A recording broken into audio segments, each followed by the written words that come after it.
Hi, today I'm going to go over a basic implementation of a singly linked list in C. So first, to review what a linked list is, a linked list is basically you have nodes like this that I represent in boxes. These can have multiple values.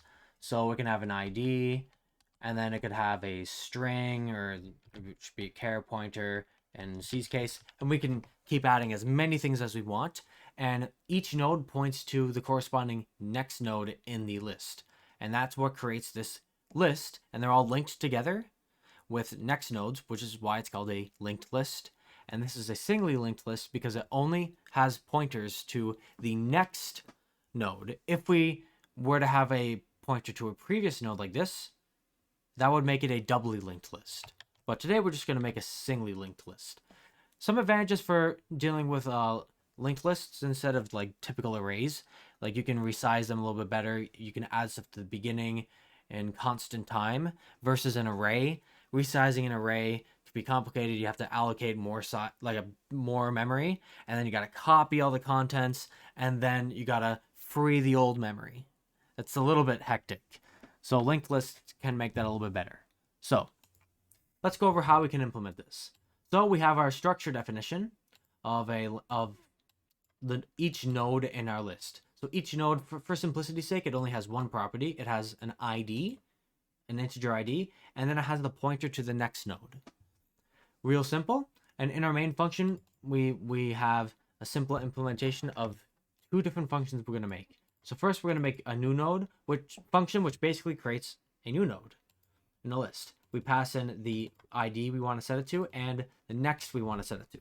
So let's implement this. So first, we'll create our variable. Let's call this new node equals, and then we'll make a node pointer because we're going to use malloc, size of the node. This will allocate enough memory for the size of one node. You're going to need to include stdlib.h in order to use malloc. Then we have to check if new node worked, if the malloc worked by checking if it equals null. Or you could also type, you can just type this too. Fun fact, for simplicity's sake, because null is essentially just 0. It's a void pointer typecast of 0. Basically means like 0, like false in C is technically 0, so you could just type this instead.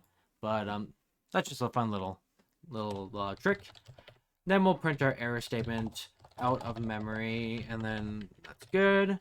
Return, and we'll return null to say, hey, we can't allocate any more memory.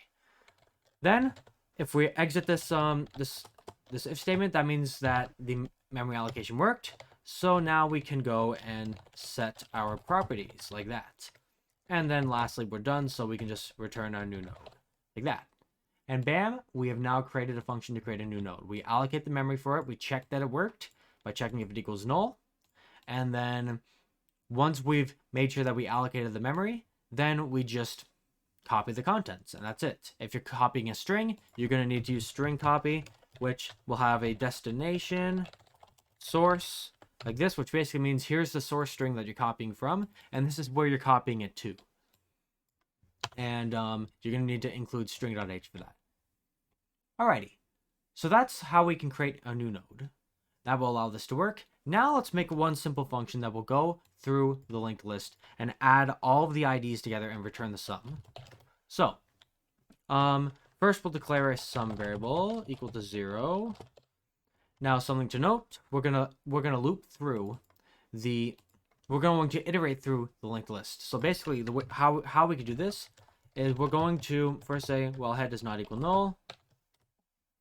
Basically, what we're doing is each iteration we're going to set head equal to its next node. So head will turn into node 1, will turn into node 2, node 3, and then tail, and then null, indicating we reached the end of the list. That's how we can move from our head over here to the next node, to the next node, to the next node, until we're done.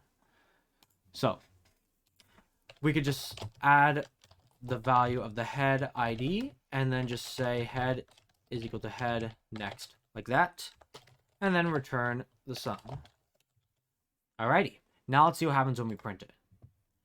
We get 320, and if we do the math, 100 plus 90 is 190, plus 70 is 260, plus 50 is 310, plus 10 is 320. So our function works, and we're all good to go. And of course, at the end, we want to free the memory reallocated as a good common practice. And that's a very simple implementation of a singly linked list in C. Thank you so much for watching. Have a good day.